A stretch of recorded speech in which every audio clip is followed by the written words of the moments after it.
नमस्कार, सीएनबीसी आवाज पे आपका स्वागत है। और सबसे पहले आपकी स्क्रीन पर जो ब्रेकिंग न्यूज है उसी के बारे में यहाँ पर बात करेंगे। मेरे सहयोगी लक्ष्मण रॉय मेरे साथ जुड़ चुके हैं। लक्ष्मण, हम जानते हैं कि सीसीओ और कैबिनेट की मीटिंग यहाँ पर शुरू हो चुकी है, लेकिन सबसे बड़ी खबर जो आप हमारे लिए एक्सक्लूसिव लेके आए हैं वो ये है कि गांव में ब्रॉडबैंड पहुंचाने वाले भारत नेट प्रोजेक्ट के लिए यहाँ पर सरकार कुछ जो मनी है वो आवंटन कर सकती है। क्या कीमत है, क्या आवंटन देखने को मिल सकता है, कितने समय में, टाइमलाइंस वगैरह, आपके पास क्या डिटेल्स हैं? देखिए, दरअसल कैबिनेट और सीसी की बैठक अभी शुरू हो चुकी है। जैसा कि आपने बताया कि 3-4 महत्वपूर्ण प्रस्ताव है, उनमें से एक महत्वपूर्ण प्रस्ताव यह है कि गांव में ब्रॉडबैंड की सुविधा पहुंचाने के लिए जो भारत नेट प्रोजेक्ट सरकार ने चलाया था उसके तहत 19,041 करोड़ रुपए सरकार जो है मुहैया कराएगी। यानी कह सकते हैं करीब 19,000 करोड़ रुपए सरकार अतिरिक्त मुहैया कराएगी, एडिशनल फंड यहाँ पे देगी। इसलिए दे रही है क्योंकि इसमें कुल जरूरत है करीब 61,000 करोड़ रुपए पैसे की। 42,000 करोड़ रुपए सरकार पहले दे चुकी है, तो अब जो है सो इसमें 19,000 करोड़ रुपए और देगी, ताकि जल्द से जल्द 1,000 दिन के भीतर सभी ग्राम पंचायत को ब्रॉडबैंड की सुविधा से जोड़ दिया जाए। ये जो पैसा दिया जाएगा, ये बता दो कि पीपीपी मॉडल पे भारत नेट प्रोजेक्ट यानी ब्रॉडबैंड की सुविधा पहुंचाई जाती है, तो वहां पे वायबिलिटी गैप फंडिंग की जरूरत पड़ती है, तो वीजीएफ के लिए ये पैसे का इस्तेमाल यहाँ पर किया जाएगा। और दूसरा जो महत्वपूर्ण है वो है पावर सेक्टर के लिए रिफॉर्म की बात। ये पावर सेक्टर के लिए 3 लाख करोड़ रुपए का पावर डिस्ट्रीब्यूशन रिफॉर्म के लिए सरकार जो है यहाँ पे पैसा देने वाली है, और इस प्रस्ताव को भी कैबिनेट से मंजूरी मिलने की संभावना है। और ये दोनों चीजें बताऊं कि इन दोनों चीजों का ऐलान वित्त मंत्री ने पिछले राहत पैकेज में कर दिया था। अब इसको कैबिनेट से मंजूरी मिलने का मतलब ये हुआ कि अब ये ऐलान जमीन पर लागू होता हुआ आप देखेंगे। ऐसे ही कुछ और महत्वपूर्ण ऐलान जो पिछले दिनों किए गए थे, आत्मनिर्भर भारत रोजगार योजना को लेकर के, इमरजेंसी क्रेडिट गारंटी को लेकर के, तो उन सबको भी यहाँ पे जो है सो सरकार कोशिश कर रही है उसको भी आज कैबिनेट से मंजूरी लेकर के जल्द से जल्द लागू किया जा सके। पॉइंट टेकन लक्ष्मण, बहुत शुक्रिया साथ जुड़ने के लिए। तो वो 3-4 रिफॉर्म्स हैं जिनके बारे में सरकार ऑलरेडी हामी भर चुकी है, लेकिन कैबिनेट में ये एक बार क्लियर हो जाएंगे तो जैसे लक्ष्मण ने कहा कि ऑन ग्राउंड ये शुरुआत हो जाएगी और वो पैसे का जो आवंटन है वो भी यहाँ पर आता हुआ नजर आएगा। तो हम ये जो प्रोजेक्ट्स हैं इनको एक्चुअली ऑन ग्राउंड में यहाँ पर एग्जीक्यूट होता हुआ देखेंगे क्लियरली, वहां पर स्टॉक्स आपकी स्क्रीन पर रिएक्ट करते हुए। लेकिन आगे बढ़ेंगे और बात यहाँ पर खाने के तेलों की करेंगे, जहां पर थामने के लिए प्राइस राइज को सरकार ने यहाँ पर फैसला लिया है। सरकार ने क्रूड और रिफाइंड पाम तेल की ड्यूटी में 5% की कटौती की है। हालांकि खाने के तेलों के दाम मई के रिकॉर्ड स्तर से करीब 15 से 20% ऑलरेडी यहां पर फिसल चुके हैं। ऐसे में अभी ड्यूटी कटौती करने से कितना फायदा होगा, इसका घरेलू और विदेशी बाजारों पर क्या असर पड़ेगा, इस पर बात करने के लिए हमारे साथ एससीए के ईडी डॉक्टर बीवी मेहता और सानविन ग्रुप के संदीप बजोरिया जुड़े हैं। आप दोनों का ही स्वागत है। डॉक्टर मेहता, सबसे पहले आपसे जानना चाहेंगे, हम काफी समय से बात कर रहे हैं कि ड्यूटी कट यहां पर शायद आ सकती है और प्राइसेस गिरने के बाद ऐसा भी माना जा रहा था कि शायद इसकी जरूरत नहीं पड़ेगी। एज ऑफ नाउ आप इस ड्यूटी कट को कैसे देखते हैं? पहले जो ये सुझाव था एससीए ने गवर्नमेंट को दिया था मिड ऑफ अप्रैल मई में कि जब भी प्राइस हाई राइज पे थी तभी सुझाव दिया था कि कंज्यूमर के हित में अब ड्यूटी कम कर दीजिए थोड़ा वक्त के लिए और फिर अक्टूबर से ड्यूटी रिवाइज कर लीजिए। वो सुझाव एक्सेप्ट तो कर लिया, उसके हम धन्यवाद देते हैं गवर्नमेंट को, मगर 1 महीना लेट गया और 1 महीने में कम से कम 20% इंटरेस्ट प्राइस गिरी हुई है। तभी ऐसा लगता था कि अभी ड्यूटी कट की कोई आवश्यकता नहीं है, मगर गवर्नमेंट का हाथ धीरे धीरे चलता है और अभी डिसीजन लेके ड्यूटी कट किए। ठीक है, कंज्यूमर को फायदा होगा और साथ में कि किसान का भी ध्यान रखा गया है कि अक्टूबर के महीने से फिर से ड्यूटी रिवर्स हो जाएगी, तो भी है। तो आई थिंक गवर्नमेंट ने बैलेंस करने का प्रयत्न किया है, कंज्यूमर और किसान के बीच में बैलेंस करने क्या हुआ है, तो एक अच्छा ही डिसीजन लिया हुआ है।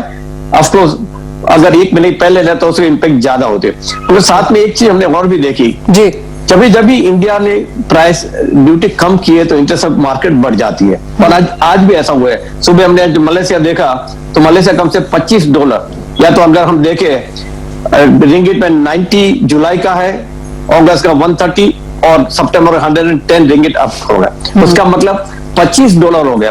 जो ड्यूटी कट हुई 5.5% इफेक्टिव ड्यूटी, उसका अगर फायदा अगर हम रुपये में कन्वर्ट करें तो कम से 4,600 रुपये की फायदा था।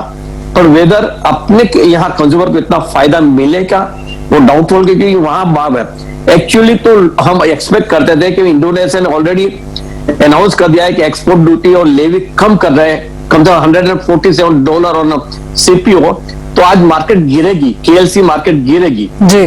और पर जहां वो तो ट्रिगर पर उल्टा हो गया, अभी गवर्नमेंट ने अपना इंडियन गवर्नमेंट ने ड्यूटी कट होती की तो वहां मार्केट बढ़ गई और आज देख रहे हैं कि कम से $25 मार्केट वहां ऊपर चली गई है। जी हाँ। तो जो पूरा फायदा मिलना चाहता था ये जो इंडोनेशिया की ड्यूटी कट का, वो फायदा मिलने की जगह पे मार्केट बढ़ गई है। एब्सोल्युटली। हाँ जी। और पहले भी ये बात हुई है कि जैसे जब ये ड्यूटी का बहुत ज्यादा इंपैक्ट ग्राउंड लेवल पे हमें देखने को नहीं मिलता, क्योंकि इंटरनेशनल मार्केट्स हमेशा उस हिसाब से रिएक्ट करती हैं। मजोरिया जी, आप कैसे देखते हैं इस ड्यूटी कट को? आपको क्या लगता है आगे जाके कितना इसका इंपैक्ट देखने को मिल पाएगा, और क्या फाइनल कंज्यूमर को एफएमसीजी कंपनीज क्या इसका फायदा उठा पाएंगे? और मनीषा जी, ये ड्यूटी कट एक वेलकम स्टेप है। गवर्नमेंट ने पाम ऑयल की रिफाइंड की ड्यूटी घटाई है और रिफाइंड ऑयल अभी भी लाइसेंस रिस्ट्रिक्शन में है, वो अच्छी बात है।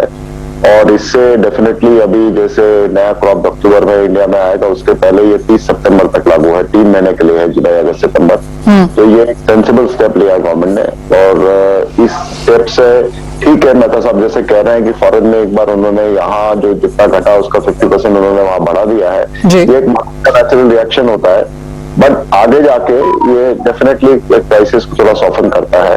दूसरी बात ये है कि हमें ये पाम का इंपोर्ट बढ़ जाएगा।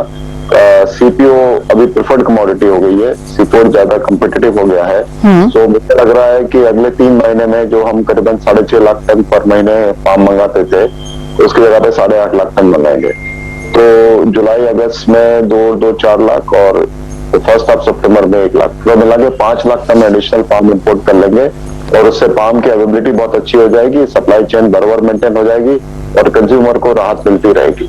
तो आप दोनों से ये एक और भी चीज जानना चाहेंगे कि इमीडिएट नीजर्क रिएक्शन तो हमने यहाँ पर और अंतर्राष्ट्रीय बाजारों में दोनों जगह आते हुए देखा है, लेकिन मजोरिया जी अब यहाँ से आप कहेंगे प्राइसेस पीक हो चुके हैं, यहाँ से और गिरावट की एक्सपेक्टेशन? देखिए, मेरे ख्याल से पाम वाले सेलर्स जो है ओरिजिन वाले ज्यादा ग्रीडी हो जाएंगे, तो फिर वो सोने का अंडा खाने की जगह पे मुर्गी खाने की बात करेंगे तो कुछ नहीं मिलेगा उनको। तो उन्हें समझ, मैं वही कह रहा था कल शाम से बहुत सारे न्यूज एजेंसी में, रॉयटर्स में, ब्लूमबर्ग में, कि उनको पाम की प्राइसेस रीजनेबल वे में रखनी पड़ेगी। उनका प्रोडक्शन भी बढ़ रहा है, ऐसे प्रोडक्शन बढ़ते हुए प्रोडक्शन में उन्हें बायर भी चाहिए। तो इंडिया एक बायर है, लेकिन ज्यादा लालची मत बने, प्राइसेस रीजनेबल रखें। सोयाबीन ऑयल से अभी पाम ऑयल $150 सस्ता बिकेगा। जैसे आज सोयाबीन ऑयल की कीमत $1150 CNF इंडिया है, तो उसके यहाँ पे $1000 में अभी पाम मिलेगा विद दिस ड्यूटी कट। तो डेफिनेटली उनका माल भी हम खरीद पाएंगे और यहाँ कंटिन्यूस सप्लाई बन पाएगा। तो आई थिंक ये चीज होना वैसे ही होना है। ये इमीडिएट आज का रिएक्शन जो है वो ठीक है, बट आगे जाके पाम की कीमतों को रिजनेबल ही रहना पड़ेगा। Point taken. Sandeep ji, doctor Mehta, बहुत शुक्रिया साथ जोड़ने के लिए और वो 360 डिग्री पर्सपेक्टिव देने के लिए कि सीपीओ की जो हमने इंपोर्ट ड्यूटी घटते हुए देखी है, उसका इंपैक्ट यहां पर इमीडिएट में लॉन्गर टर्म में कैसे देखने को मिल सकता है। आगे बढ़ते हैं और बात यहां पर बाकी कमोडिटीज की कर लेते हैं। हमारे साथ सुनील कटके और मनी लिशियस कैपिटल के जयप्रकाश गुप्ता भी जुड़े हैं। आप दोनों का कार्यक्रम में स्वागत है। सुनील, आपसे पहले जानना चाहेंगे, ओवरऑल जो नॉन एग्रो स्पेस है, यहां पर आपकी टॉप पिक्स आज कहां पे होंगी? क्लियरली पूरा बाजार यहां पर नॉन फार्म पेरोल डेटा को देख रहा है। जी मनीषा जी, आई थिंक बहुत सारे डेटाज अवेटेड हैं आज। एक तो नॉन फार्म पेरोल डेटा हो गया, पेंडिंग होम सेल्स डेटा हो गया, even important crude inventory data है, और इवन कल अगर हम देखें तो ओपेक प्लस की मीटिंग भी है, तो उस पर भी नजरें रहेंगी। तो मुझे लगता है कि गोल्ड, सिल्वर और एनर्जी सेक्टर में थोड़ा ज्यादा उठा बैठक रह सकता है, क्योंकि बहुत सारे डेटा जो हैं इम्पैक्ट करेंगे। अगर हम प्रेशियस मेटल की बात करें तो मेरा पिक गोल्ड और सिल्वर में थोड़ा सेल साइड रहने का ज्यादा रहेगा, क्योंकि डॉलर इंडेक्स अभी 2 महीने के हाई पे चल रहा है, 92 के लेवल पे पार है। और जो एफओएमसी की तरफ से जो स्टेटमेंट्स आ रहे हैं, उसमें यही अंदाजा लग रहा है कि थोड़ा बहुत मॉनेटरी पॉलिसी में सूनर देन एक्सपेक्टेड टाइटनिंग हो सकती है, और इवन इंटरेस्ट रेट हाइक की भी बात हो रही है 2022 के अंत तक। तो ये सेंटिमेंट्स थोड़े प्रेशियस मेटल पे डेंट करेंगे। मेरे हिसाब से प्रेशियस मेटल में अगर किसी को पिक करना है गोल्ड और सिल्वर में, तो गोल्ड में मैं सेल रेकमेंड करूंगा। 46,550 का भी रेंज चल रहा है, 46,710 का एक स्टॉप लॉस लगाते हुए 46,150 का एक टारगेट कर सकते हैं। एनर्जी फ्रंट पे मुझे लगता है कि क्रूड ऑयल में जो ओपेक प्लस मीटिंग से एक एक्सपेक्टेड ये है कि वो प्रोडक्शन रिलीज शायद 5 लाख बैरल का करेंगे। अगर उससे ज्यादा वो रिलीज करेंगे तो ऑब्वियसली थोड़ा प्राइसेस पे इम्पैक्ट पड़ेगा। अगर एज पर एक्सपेक्टेशन वो 5 लाख बैरल का ही अगर प्रोडक्शन कट को ईज करते हैं तो प्राइसेस को एक सपोर्ट मिलेगा। अभी $73 के रेंज में WTI चल रहा है। डोमेस्टिक मार्केट में 5450 के रेंज में एक ठीक ठाक बाइंग रेंज लग रहा है मुझे। 5420 का स्टॉप लॉस लगाते हुए 5510 का टारगेट कर सकते हैं। ऑलराइट, तो खरीदारी यहाँ पर कच्चे तेल में फिलहाल जारी रह सकती है। जय, आपसे भी जानना चाहेंगे आपकी टॉपिक्स यहाँ पर नॉन एग्रो स्पेस में कहाँ होंगी, एंड उसके पहले a very happy birthday to you as a birthday return gift. आप हमारे व्यूअर्स के लिए आज क्या दे रहे हैं? Thank you so much Manisha. काफी सरप्राइजिंग था एक्चुअली मेरे लिए। कमिंग बैक टू कमोडिटीज, मुझे लगता है मैं थोड़ा सा डिसएग्री करूंगा सुनील के व्यू से। मुझे लगता है जो हम लोगों ने थोड़ा सा जो फॉल देखा प्राइसेस में, उससे मुझे लगता है ये जो इवेंट हैं जो इस वीक स्पैन आउट होने हैं वो थोड़ा सा ऑलरेडी प्राइस्ड इन है। सेकेंडली अगर आप देखें तो जिस हिसाब से यहाँ पे डेल्टा वेरिएंट ऑफ कोविड के जो केसेस हैं वो कंसर्न रेज कर रहे हैं ऑस्ट्रेलिया में, यूरोप में, उसके कारण हो सकता है गोल्ड को एक सपोर्ट मिलेगा।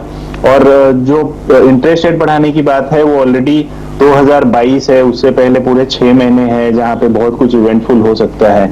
तो मुझे लगता है 46,500 एक अच्छा लेवल है यहाँ पे बाई ट्रिगर करने का।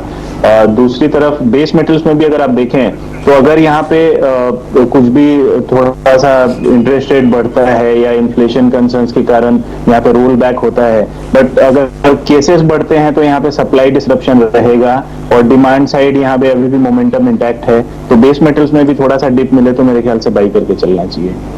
ऑलराइट, तो कुछ खरीदारी के मौके यहाँ पर मेटल्स में और कच्चे तेल में हल्की सी मुनाफा वसूली शायद देखने को मिल सकती है। लेकिन जैसे पहले बात हुई कि इस हफ्ते में काफी सारा डेटा है और बाजार उसके ऊपर यहाँ पर एक नजर रखेगा। इसी के साथ जाएंगे एक ब्रेक के लिए। जब ब्रेक से लौटेंगे तो यहाँ पर शामिल करेंगे NCDX के MD और CEO अरुण रस्ते को। उनसे जानेंगे कि अब एक्सचेंज के आगे यहाँ पर क्या प्लान्स हैं।